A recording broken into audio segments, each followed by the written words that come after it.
આમ તો જામનગરમાં પાણીનો પ્રશ્ન આખા જામનગરમાં છે, પણ આજે અમે વોર્ડ નંબર 4 ના લેડીઝો બધા એરિયાના બબે લેડીઝ રજૂઆત કરવા આવ્યા હતા કે ભાઈ મોડું પાણી આવે છે, ગટરની વાસ આવે છે, 25 મિનિટ પાણી આવે છે, એમાં 10 મિનિટ જવા દેવું પડે છે। આ બધી રજૂઆત કરવા માટે અમે કમિશનર સાહેબને પાસે મળવા ગયા। ઈ પહેલા અમે વોટર વર્ક શાખાના નરેશભાઈને અમે મળવાનું હતું, પણ અમને એના જુનિયર એન્જિનિયરે એમ કહી દીધું ફોન કરીને કે છે નહીં, મીટિંગમાં છે। જ્યારે કે અમે ફોટો પાડી મોકલાઈ, મીટિંગમાં નહોતા, અહીંયા હતા, એનો ફોટો દેખાડ્યો તો એની પર કોઈ કાર્યવાહી નથી કરવી। અમારી રજૂઆત ખાલી પોતે એક કાગળમાં લખી લીધી, હાલો તમારી રજૂઆત અમે સાંભળી લીધી, થઈ જશે।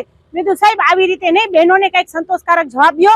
અમે ઘણા ટાઈમથી રજૂઆત કરી છે પણ આનો સોલ્યુશન નથી નીકળતો, એટલે અમે નરેશભાઈને તો કે સારું નહીં કે તમે એને ન મળ્યા, એ મીટિંગનું કીધું તો તમને મને મળવા મળ્યું, એના ઉપર કાર્યવાહી થવી જોઈએ, એ ન કરવાને બદલે એમ કીધું મને મળવું જોઈએ, તો એને મળ્યા। અમે રજૂઆત કરી એટલે અમે કીધું સર અમે 5 પેઢીથી અહીંયા રહી છીએ, ખરી રીતે અમે ક્યારેક થાકી ગયા છીએ, આ જુનિયર એન્જિનિયરો સિનિયર એન્જિનિયરો કઈ સાંભળતા નથી। અમારે તો કે તમે 5 પેઢીથી રહ્યો છો, થાકી ગયા છો, હું 2.5 વર્ષમાં અહીંથી થાકી ગયો છું, બોલ્યા કે નહીં?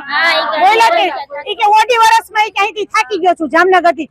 તો આવા કમિશનર દરજાના માણસ જો પ્રજાથી થાકી જતા હોય તો આને એકદમથી એની ઓછ ઉપરથી કા નીચલા લેવલે મોકલી દેવું પડે અને કા એને ડિસમિસ કરી દેવા પડે। જો પબ્લિકના પ્રશ્નથી થાકી જતા હોય, આવો જવાબ દીધો છે, જો ભરોસો ના આવતા હોય તો સીટી ફૂટેજ એનું કઢાવીને જોઈ લ્યો તમે, બોલ્યા છે ને। અને અમે હજી વધારે રજૂઆત કરવાનું કહેતા હતા ને, ત્યાં એને સિક્યોરિટી ગાર્ડને એમ કહી દીધું કે બસ તમારી રજૂઆત પૂરી થઈ ગઈ, આ બહેનોને હવે લઈ જાઓ। આ તો અમે હજી વધારે કહેત તો એમને ધક્કા મારીને કાઢત ને।